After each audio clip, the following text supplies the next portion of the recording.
Welcome back to Little Bear Games. We're really excited to get started with episode 2 this week. I'm Josh. I'm Andy. And today we're going to be flipping the script very slightly on what we did last week. Last week we spoke about our essentially 3 games that we both really enjoyed that our wider friendship group didn't. And we're doing the opposite today. We're going to be a bit negative. So we're going to be picking out 3 games each that we don't enjoy, but our friends do. So exciting. Absolutely. I'm absolutely thriving in the negative emotion of this week's episode. Andy, you're a happy chap. I like to think I am. Yeah. You want me to start? I think so, but before you do it, it's worth just noting this is obviously light-hearted and these are just our subjective opinions. In no way are we saying these are objectively bad games and they're poorly made and all this sort of stuff. No, not at all. In fact, a lot of these games I actually enjoyed playing the first couple of times. I think that they in themselves are very good games. It's just that the ones that I've fallen out of love with a little bit. Yeah, I think there's some contrast there for me because some of them I've hated since day one. But I'm definitely willing to admit that is just my opinion and do take it with a pinch of salt. So yeah, I mean, I mentioned in episode 1 that I'm a lover of social deduction games. However, the very first game on my list is a social deduction game. It's One Night Werewolf, which is a fast-paced social deduction game where villagers take on werewolves. And there are some differences. There are other characters. There aren't just villagers. It's a very cool game. One that's, lasts about 10 minutes a round. You will have a discussion afterwards of who you believe or not to be the werewolves. You vote, and the games are very quick and fast paced. But I've fallen out of love with it just simply because there are other social deduction games that I believe to be far better, more complex in most cases, way more complex. But I enjoy the complexity of those games, and I think so do the friends that play these games with us as well. And I think I've fallen out of love with it also because the game. There have been too many arguments at the end of werewolf nights where people believe they're just getting picked on constantly, and because it is fast paced, you can repeatedly pick on the same person if they're not very good at social deduction games, lying essentially. So I think that's my friends like it because it is an exciting game. It is a social deduction game which we all enjoy. There are high stakes in it. For a short period of time. The thrill of deception is exciting in social deduction games. But as I alluded to earlier, there are much more exciting games. And we never really get to the depths of One Night Werewolf with all its characters. It has so many vast characters. I just find that whenever we play it, we start off with the easy ones. We'll add a couple that we know to be fun, but never really get to the meat and gravy of the game. I don't know what your take's on One Night Werewolf. Is it a game that you still enjoy playing, or are you of the same ilk and thinking that there are better games out there now to play? I mean, I think it's difficult because if we're being totally transparent, I think the more complex game, rather than games you're alluding to, is Blood on the Clock Tower. Yes. Which is, at the moment, kind of like the apex of social deduction and is really, really popular. And I think in a way that has kind of spoiled other social deduction games for me a bit. That element of actually moving around a house or a venue or what have you and chatting to people and having, I suppose, physical barriers to secrecy, like going and having a discussion in a small room and closing the door behind you or going outside or whatever. And that being part of the game itself. It's a bit more thrilling. Yeah, I still have a fondness in my heart for Werewolf, or One Night Werewolf, because it's I think it was really my entry point into social deduction, as it is for a lot of people. And I'm excluding the kind of informal game Werewolf from One Night Werewolf. Yeah, as am I. And I do think to a certain degree, it's almost like a natural progression. I feel that you almost need to start playing games like One Night Werewolf before you can really get into something like Blood on the Clock Tower. It's certainly a gateway game for social deduction games, isn't it? for me personally, it just sort of lacks the depth and the length that I enjoy out of Blood on the Clock Tower, and even things like Resistance and Social Secret Hitler. Those games just have a bit more length and a bit more complexity to them. So for me, One Night Werewolf has just lost that touch, just a tad, because it doesn't have those elements that I get from other social deduction games now. And I think it's important just to bring up something you said about the other roles that we quite often don't use, and that's certainly not it's not a case of them being too complex or difficult to introduce, but you kind of read through the rules and it's like I don't necessarily get what fun that would add, and I know we've played around with it once or twice and it's just left the games being a bit convoluted, with the exception of stuff like the Tanner or the Minion or what have you, where they want to get caught. And my favourite ever werewolf or One Night Werewolf moment for me was that time which where I was the only werewolf and I turned over cards in the middle, and card or cards, I can't remember how many you turn over, and it was just another werewolf or werewolves. And so I just said, yeah, it's me, immediately. Yeah. And then the group just broke down into a big argument for 5 minutes about why I would say that. Yes. And I think poor Jazz, she ended up getting picked on and saying, Josh is protecting her, that kind of thing. Yeah, and I got away with it. Yes. So I still have fondness for it, for those sorts of moments. But you are right, there are some negative ones, like where people have felt a bit picked on or what have you. And that's certainly going to link into one of my choices in a minute. Well, why don't we move on to your next choice, even if it isn't that one just yet? Well, we might as well, because if we're on the theme of social deduction, my game is Detective Club. Okay. And likewise, it's another social deduction game, a bit different to Werewolf Foe, because it's more along the lines of something like Chameleon, where it's kind of a group of innocents, sort of quote unquote, have hidden knowledge that the sort of Norsey one, the conspirator in this case, doesn't know, and they have to kind of bluff and get their way through it. So the idea is that you've all got a kind of word in mind, and then you get cards with pictures on, and everyone lays out pictures to essentially describe, or what's the word, I suppose, represent the word that they all know. You've just got to bluff it as the conspiracy, so if it's something like homesick and everyone's got a house and someone looking poorly, and you come out with a car and a tadpole or something, you've got to come up with then a reason for why you put those pictures. Right, yeah. I found for me it was, at the time I hadn't played Blood on the Clock Tower, so I just preferred Werewolf anyway. Yeah. Because what I found is it's one of the few games that genuinely made me feel a bit sad and question how my brain works. Because I remember very, very clearly I wasn't the bad guy at all when we played it, when we went over to So you never had to make up something on the spot? No, but I got called out as being the bad guy every single time by different people as well. It wasn't just one person with like a grudge. And I don't know, I think it sounds very like sob story-ish, and it's just a game, but I just started to really, almost in a way, get a bit down about it, because I was like coming up with these things that were logical to me and made sense. Yeah. But then people go, oh no, it's rubbish. Why would you think that? People not seeing the same logic you are. Yeah, and it was, I just found it a bit odd, and it's a bit of fun, but it's one of those sort of things where I was like, oh, I thought that kind of made sense, but clearly not.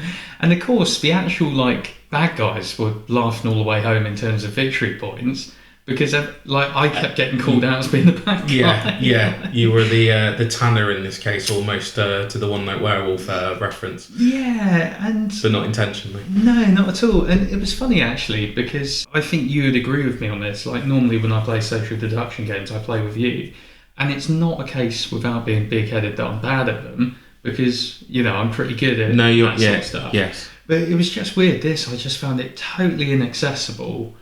And also just, I suppose there's a good argument for board games kind of appealing and playing well for People are like wired different ways in terms of their brains. Yeah. Some people are really good at war games. Some people are really good at building engines or, card management or what have you. Yeah. For me, that was just one of those games that clearly I just wasn't that good at. Yeah. And so I can see the appeal of it, and I know all you guys quite enjoyed it. Yeah, we all enjoyed it. But for me, it was just, it's one of those, I would take Werewolf and definitely Blood on the Clock Tower every day over that. But I don't know, can you remember much about Detective Club? It's for me, it's a very fun game. It's very similar to Dixit in terms of the picture cards. Then I like being put on the spot. It's very short being put on the spot. You've got to come up with something very quick. But you're getting an idea. This picture's building up in your head as you're going along because you're seeing people put down these picture cards and you're trying to reference. So when you don't know what the answer is, you're looking at everyone's picture cards and trying to see what's what the common factor is in these cards. And then trying to convince people that you also knew that the word was nightmare or whatever the word might be. And I think that's quite cool because you're slowly building up that picture, even though you're put on the spot pretty quickly. It's a game I very much enjoy and we'll say yes to every time it's pulled out. We just have to make sure you're not invited on that night if we're going to play that game. I mean, going on to being put on the spot, that's very much my next game. Is about being put on the spot, but having to come up with something very, very quickly. Role playing in a different style. My next game on the list is Snake Oil. Snake Oil's a party game. Centres around you pitching bizarre products to customers, which are the other people that are playing around you. And each round, players take 2-word cards and create and sell a product to the rest of the players. And if I remember rightly, then you vote on which product was the best at the end of it. And it's a different kind of game. I guess you could say it relates to sort of social deduction and creating, but there's just this thing of like having something a specific thing thrust upon you by picking up a card, and then you having to be creative on the moment. And that's just something that doesn't gel with my personality that well. So it's not one, and I know I'm not alone. I'm not the only one in our friend group that doesn't enjoy playing this. Jazz doesn't like playing. What's the other game that's similar to this? Party. Fun Employed. Fun Employed. That's job interview based, isn't it? Yeah. You're trying to apply for a job interview, which I'm terrible at and haven't done now in about seven years. So again, a reason why I don't enjoy it as much. It does encourage creativity and quick thinking, and other people in our group are much better than I am. So that's probably another reason why I don't enjoy it so much. I think your Albies, your Smithies, they enjoy their role plays and they're being quick on the thing. You were very good at this kind of thing. I'm not sure if it's one of those games that you love or hate, but it can be funny. And when games are funny, that's when I tend to enjoy them more. I just haven't had that barrel of laughs playing Snake Oil yet, like I had with a Scroll. Scroll Moment was a game I didn't enjoy, but we had such a barrel of laughs one evening that it's become a much loved game of mine. So yeah, I think it's a fun game for social settings, and if you are creative and fast thinking, go ahead and play Snake Oil. But it's just one of those games that if I was given a choice between that and something else, I'm going to probably pick the other thing 9 times out of 10 over Snake Oil. Where do you sit on the Snake Oil fence? I really like those games. Okay. I think they're great. Again, I think that fits with your personality. You're creative and fast thinking on the spot. Not to go off too topic. Well, not to go off topic too much, but when we play the rap game in the car on a car journey, breathe 3 letters, the last 3 letters of a number plate of a car that's in front of you, and create a rap. And Josh is very, very good at being creative at those things. Me, not so much. It takes me a lot longer. So hence this game probably fits far, far better with you and with Albie and Smithy and Zoe and other people in our friends group than it does myself. Yeah, I that's kind of you to say, but I don't know. I think for me, I can understand where you're coming from in terms of it's social deduction, you're put on the spot, but you've got a broad net there, really, or more generally. Yeah. Whereas this is you're kind of funneled in a certain way, and you have to react. I like those games a lot. I like having to come up with those links in terms of, Fun Employed, for example, you're applying for a job of a bank robber and you've got heat vision and elastic arms and, small feet or whatever, and coming up with a story about why that would make you a good bank robber. And same for Snake Oil. Come up with why a motorbike made out of milk would be a good thing to buy or whatever. Yeah. I do enjoy it, but I must admit, and we were speaking about this a little bit before we start recording, and you mentioned the word uncomfortable, and I think that's something I notice around it that does put me off with those games. Is I've noticed it maybe less so of yourself, but certainly like Jazz, a couple of others I know, it's not even that they're bad at it, it's that they kind of won't play it, if you know what I mean. They're so sort of put off by the idea of being put on the spot and looking silly in front of everyone and stuff. And I think that does put me off a bit. I think if I was out with a few people who like that sort of thing and we'd had a few beers or what have you, then it would be great, but everyone kind of needs to be on the same wavelength with it, because else it just doesn't really work. And listening to you talk then, one of the things that pops into my mind about it is that I consider myself, or at least I try to be, very much a jester within our group of friends, and I try to have a laugh and make other people laugh. And I think there's a fear involved with that game, that I come up with this creative thing and I'm always trying to be funny. It doesn't always land, but the fear of not saying something and not being funny is kind of this social anxiety for me, and that game draws that out of me. Whereas if it's just social conversation and I'm just making a dad joke, as I usually do, then it's a little easier. But you're right, we all need to be on the same wavelength with those games, which tends to involve alcohol, loosens our inhibitions. So yes, Snake Oil is on the list of games I don't enjoy playing as much as my friends do. We've just learnt a little bit about me and you, actually, in terms of the insights of our mind. What's your next game on the list? So this is a funny one, because last week we did the games we like that our friends aren't that keen on. Yeah. And we were both kind of making exceptions to each other on that. Yeah. Whereas this one is directly linked to you, because you own it and introduced me to it. But Flip Sissy. Okay, yeah. Detestable game. Yeah, you're not a big fan. In my opinion. Yes. Yeah. I mean, so the first time you and I played that, actually, was at Thirsty Meeple. Yeah, in Bath. Yeah. And it was a good game. I very much enjoyed it, and I went and purchased it immediately, hoping that we would play it many times again. And I think the next time I got it out, Josh was like, "Nah, we're not playing that. It's not a game. It's not a game for me." So I think it's sat in the cupboard gathering dust, which is a bit of a shame. I think you can play it solo. Not 100% sure. You can certainly play it 2-player. So it's a game that my partner and I have got out on occasion. To be fair, but not too often. What about the mechanic? Is it that you're not a fan of?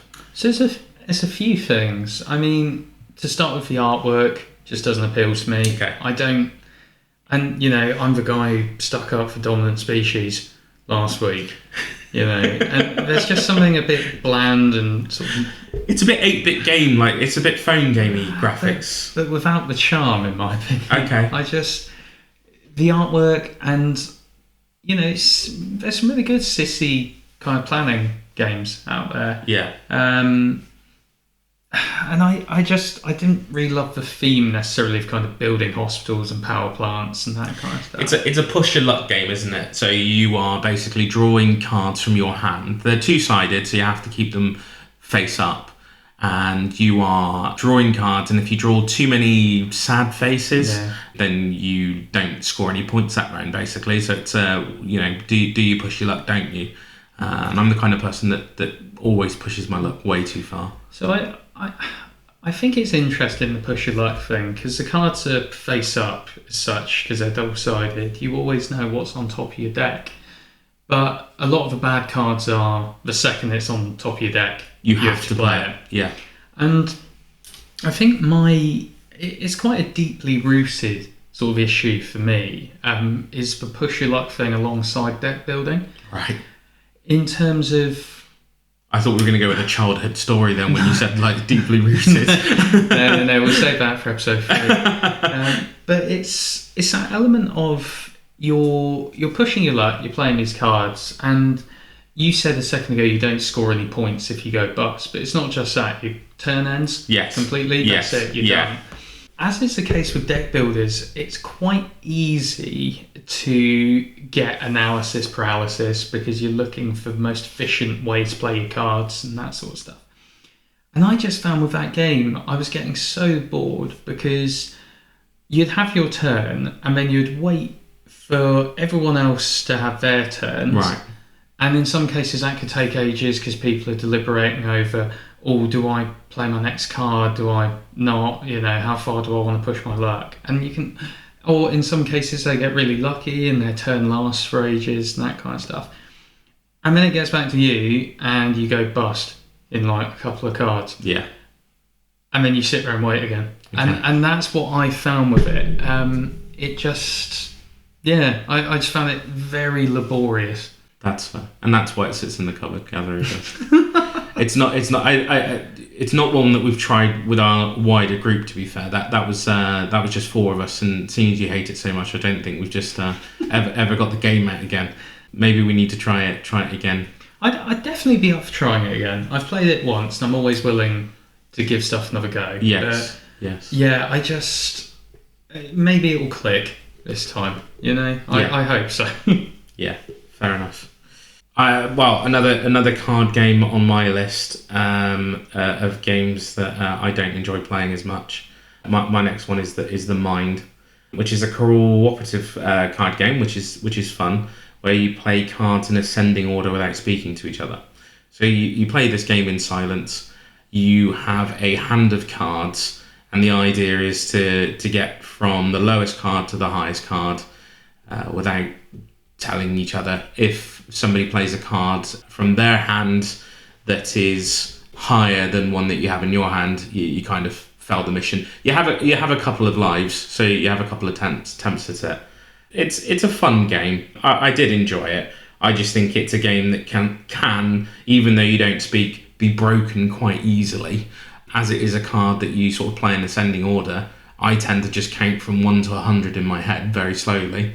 And play that numbered card as I get to that. So if I was playing 10, I would just count 1, 2, 3, 4, 5, 6, 7, 8, 9, 10.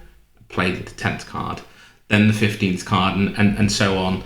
And it doesn't unless you as you're not supposed to come up with a plan. But if everybody did that, I just think the game's a bit broken, and it just takes the element of the game away from me. I do like that it's co-op. It is a unique game. It was quite popular when it came out. You do feel like you're working well as a team when you do complete. I want to keep calling them missions, but that's more the crew for missions. But when you do complete it, you do feel like you are sort of working well as a team, and there is a buzz with that. The silence aspect can be a little bit awkward and frustrating for me. I like conversation. I'm not very good at it in terms of podcasting, but I'm learning. But I do like to I do like to talk. Yeah, and it relies heavily on intuition over strategy. I think that for me can be not as enjoyable as other games like the Crew. The Crew is a sort of trick-based game, which is really good fun. I know that you don't mind the Mind. Maybe it's because you don't like the sound of my voice, and you get some peace and quiet for 10 minutes while we're playing. I do like the Mind. I get what you're saying about kind of you can break it a little bit, but I do think it's very difficult to be, as you alluded to a second ago, as optimally kind of strategic as possible. It is more intuition based, and I think it's almost house ruley in a way how you kind of run it. Like if people are kind of doing little hand signals or gestures or winking or whatever, then it's up to you to kind of police that. But I think those sort of dead-eyed stares into someone's eyes of like, you need to play 54. Yes. That kind of thing. is quite good. And in relation to your counting kind of dilemma, the thing about just playing the cards you go, you need to try the Mind Extreme, because that has 2 decks going at the same time. So you've got one ascending and one descending from 100 to 0. Okay. So that would make that quite difficult. That would, and maybe that's why they created that game, because the first one was a little bit broken. Now I'm being a bit sour about it, but that sounds quite interesting. I haven't tried that. I like games that are addictive, and the Crew was very much like that. That's. If we ever did a list of games that we didn't like and then came round to, that would be on there for me. First time I played it, I didn't enjoy it, but then I got into it. Okay. And the reason for that is same as the Mind. For me, it's I'll go on one more. It's one of those, like, oh, come on, guys, let's one more, go on. Yes. It's 4 o'clock in the morning, but let's get one more in, come on. And then you just keep going for like another hour. I guess it's one of those games that you can just put on the table and know how to play it immediately. You don't have to read a rule book most of the time to explain it to people. So it's always a start or end of an evening game. The Mind, the Crew, those kind of games. So I like it. I like it for that purpose. Just, like you say, that the whole not communicating thing is interesting. You kind of do need to police that to a certain extent, because people will be sat there pulling faces at you, staring at you, giving you sort of head twitches, and then disappointed when you put down the card that they have a higher number for. So the Mind, interesting game. What's on your list? Well, I'm slightly frightened to say this for my last one, but. Do you think I'm going to cheat your head off? No, I think we're 2 episodes in and the podcast is going to die in the water at this moment. So, very controversially, Ticket to Ride Europe. Oh, wow. Specifically the Europe one, not the mechanics of Ticket to Ride? Well, I'm trying to be fair because I've not played the other ones. Okay. So I'm going to keep it kind of tacked onto that, because I know there's lots of different versions and I think expansions and bits and bobs. And I feel a bit horrible saying it, because it's the first modern quote-unquote board game I played. Yes. It's one I played just before, I think probably as I was first meeting you, all those years ago. And Jazz bought it from a really good board game shop in Cardiff called Rules of Play. Please sponsor us. Again, I was still in my video game phase. So I was sort of walking around this board game shop and like, what is this? This is nerdy. Yeah. Why people? Why do you want to play a train game? Yeah, what's this about? Yeah. And I played it and I thought it was quite cool. And it was my first sort of revelation of, oh cool, not everything's Cluedo or Monopoly or Scrabble. But I don't know. I think it's, as time's gone on and I've discovered more games and different mechanics and themes and all this stuff, it's just, I've fallen out of love with it, but not in the same way you have with Werewolf. Okay. I mean, I actively dislike playing it now. And the theme's okay. I'm not a massive train guy, but it was nice enough. The artwork's all right. But for me, it's because the game now kind of boils down to sitting there and picking up cards until you can do something. Yeah. And that's what I don't like anymore about it. It's a chat for another day, but it's the same reason I'm not a big fan of Seven Wonders Architects, because I feel you're just kind of sat there waiting for certain cards to come up, and that's it. You're just picking up one card after the other until you can do something. And I was vouching for Talisman last week. I've got no problem with kind of luck-based stuff, but for me there was just no real strategy to it at all. Your train tickets are randomly dealt. And they have a big say on how well you're going to do. Yeah, and I can't remember because it's been so long since I've played it, but I think you can discard those and pick up more. Is that right? Yes, you start the game, I think you draw 4. You got to keep at least 2 of them. And then you can pick up more like during your turn, and again you're sort of picking up 3, keeping at least 1 kind of thing. If you don't complete them, you lose those points off your score. You're right, it can make a difference if you're not drawing the right cards. You kind of. And I think just another thing, and this sounds really awful, so while I'm being as evil as I am, it's slightly too, how do I put this? Slightly too forgiving, I feel, in terms of train stations. Okay. In that you can block someone off and you have to work quite hard to be able to do that. And then someone can just put down a train station and get around that. Okay. And I appreciate, I can see both sides to that, definitely. Yeah. Because I think you'd vouch this. I'd be the first person flipping tables over if someone had blocked me when I was near the end of a great big long train. Yeah. But at the same time, for me, there's like not enough penalty for using those train stations. You might as well kind of always use them. Well, that's interesting because that's the European version. Yeah. In the North American version, they don't have the tunnels and the train stations, and they have limited like routes, journeys from different places. So if all those routes are taken, you're blocked. There's no way around it. So it's interesting because I think Europe came out after the North American one. I could be wrong. I would have to check.